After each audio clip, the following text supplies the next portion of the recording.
Hi there, I'm Vincent Bos, and I provide dating and self-improvement advice. And in today's podcast, we're going to be discussing how to make your ex feel lost. I provide audio coaching for breakup recovery, trying to get an ex back, attracting someone new, and life coaching.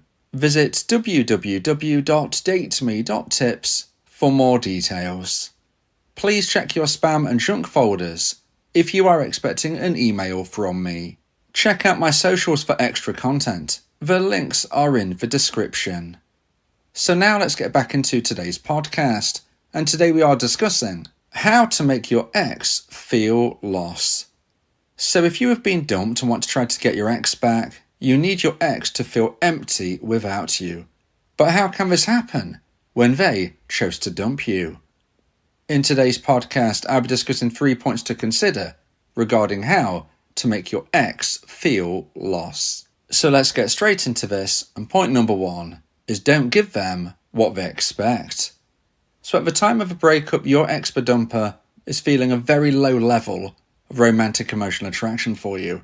Now when you first got together, this level of attraction would likely have been very high from both of you, from both perspectives. But unfortunately, for various potential reasons, the level of romantic emotional attraction that your ex-dumper feels towards you has slowly but surely, or in some instances, fairly suddenly, dropped to a necessary low point where they've decided, I want to create a breakup, I want to action this decision, I want to go down my own path. Now at this point, your ex-dumper does genuinely believe that going down their own path is going to fulfill them more than staying within the relationship. If they didn't feel this, then they wouldn't have actioned the breakup. So when they make this choice, they are believing that they are doing what is right for them, and although they are unlikely to want to cause you pain or upset, in some regards, they're considering your position as secondary. They're thinking, well, I need to do what's right for me, and if my ex-dumpee isn't feeling that great about it, I don't want them to feel bad, but I've got to put myself first.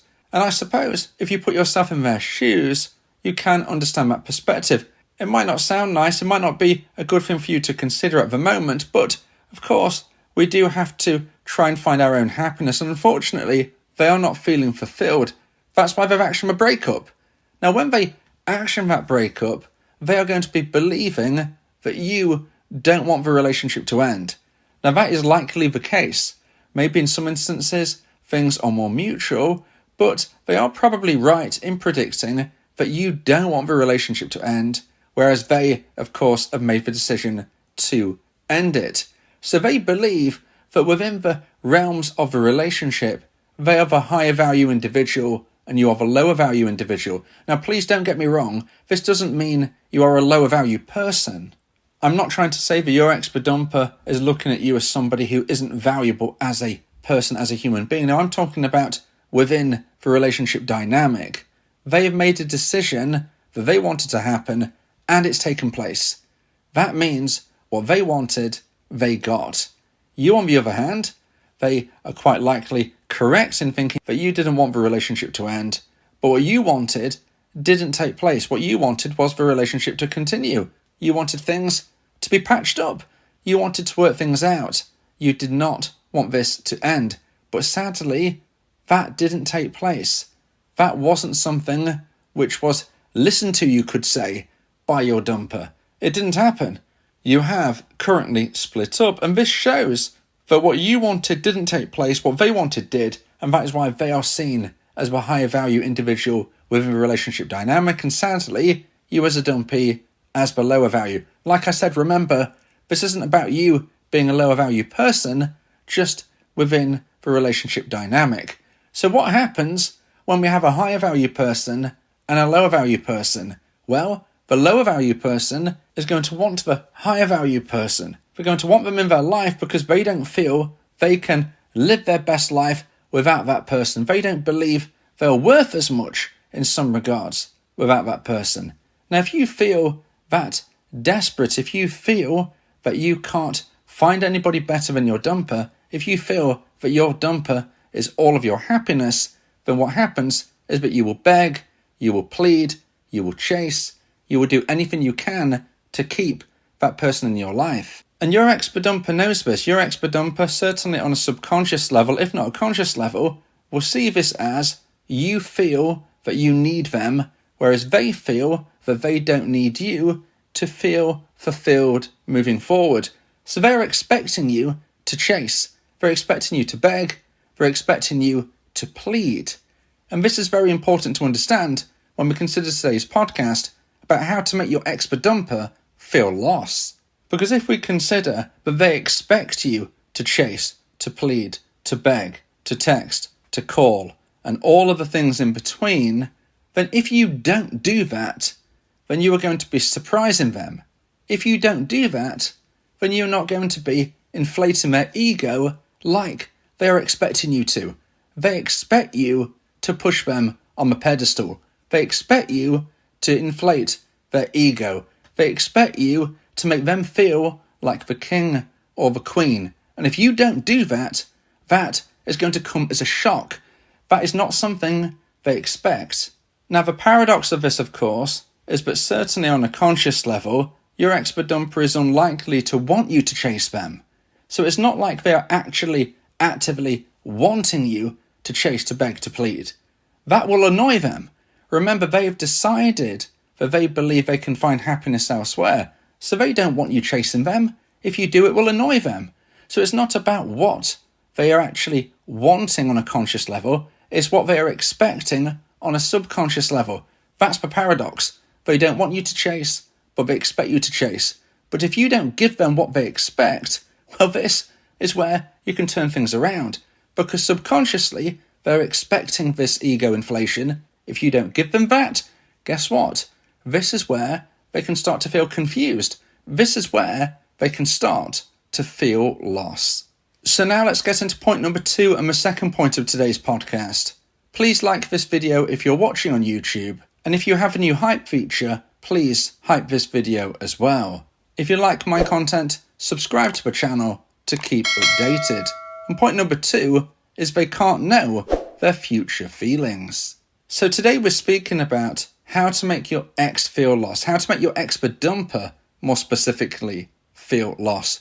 And point number 2 is they can't know their future feelings. And what this means is that they can't see, feel, predict, know. They don't know what their feelings are going to be in the future. Just like all of us, your ex-bedumper lives in the moment. They live in the moment.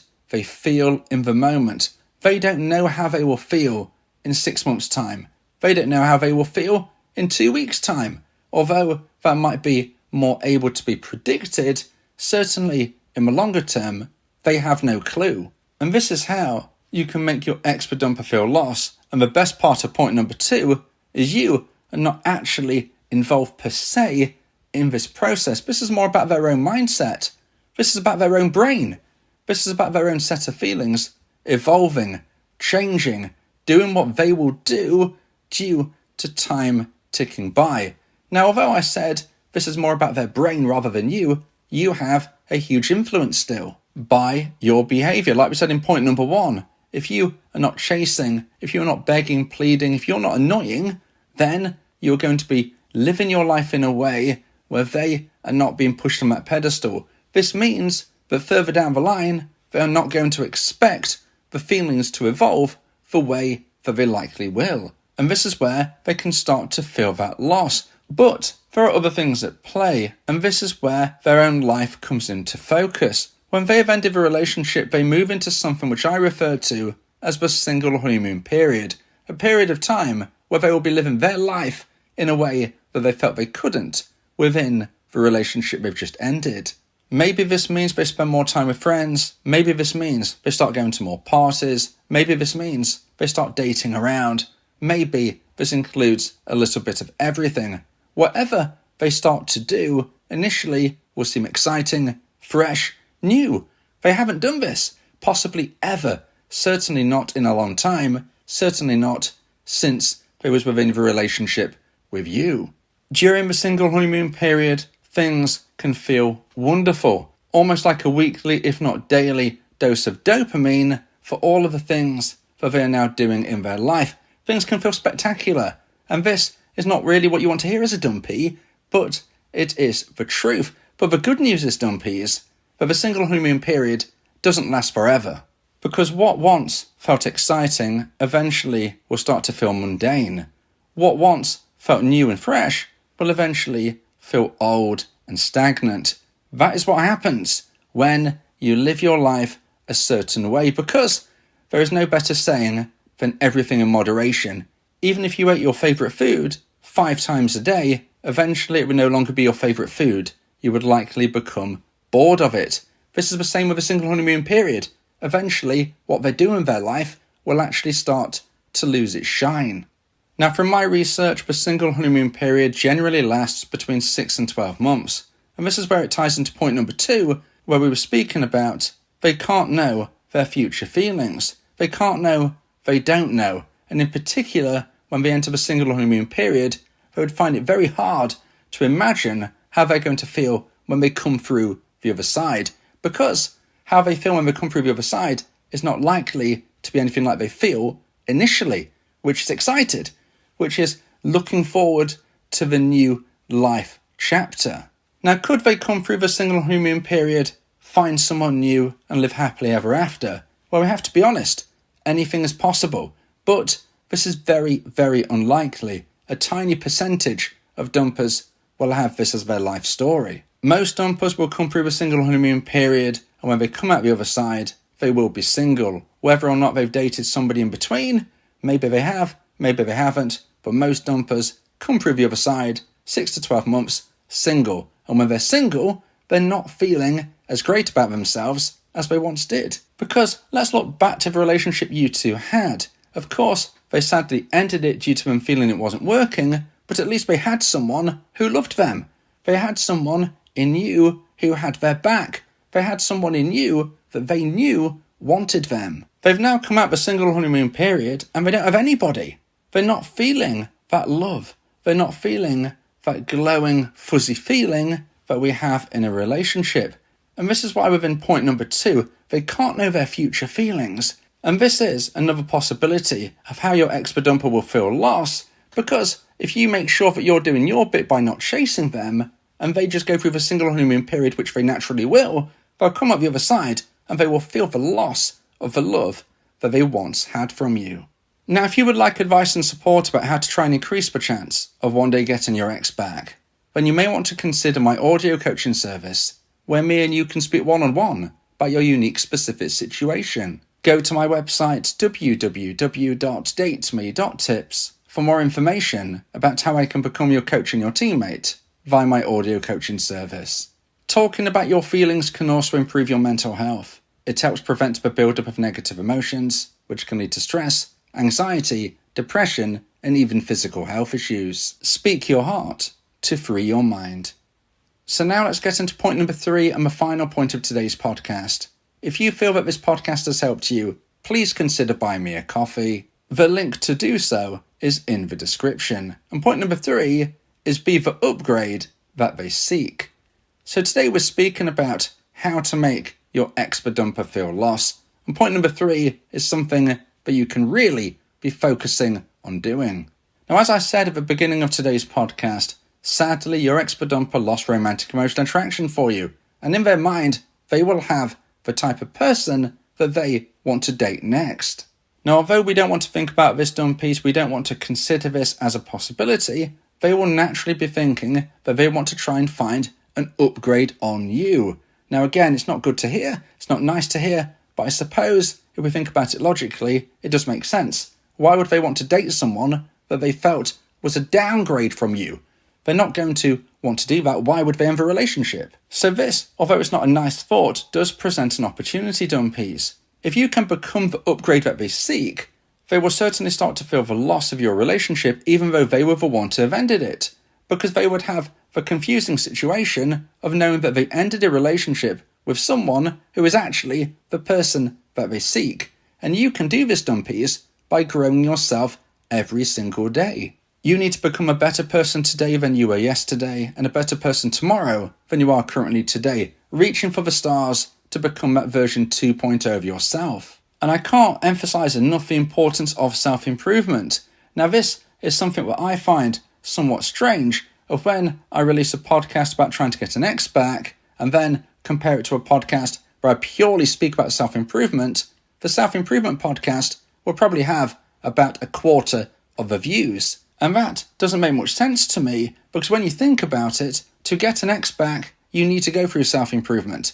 So if you are somebody who wants your ex back, you can't be just shunning the self-improvement, because if you do that, you'll never become version 2.0. And if you are not the upgrade that your ex-bedumper is seeking, then unfortunately, they will find that upgrade somewhere else other than you. The reality is, they ended the relationship. The reality is, they're not going to go back to you if you are the same person that they dumped, or goodness me, if you are even lower than that person. If you decrease your value, they certainly won't be coming back. So slowly but surely, every single day, you need to be going through the grind of self-improvement, not just try to get your ex back, but for yourself. If you become version 2.0, then if you don't reconnect with your ex, then you can and will find someone even better. Your attraction net would have grown much larger than at the time you first attracted your ex and enable you to find people beyond your initial reach. This is why it's not just about getting an ex back, it's actually more for you. Do things for you, not your ex. And the byproduct is that if you do this, well, your ex-bedumper will feel lost despite the fact that they dumped you, and this will increase the chance of them wanting to come back.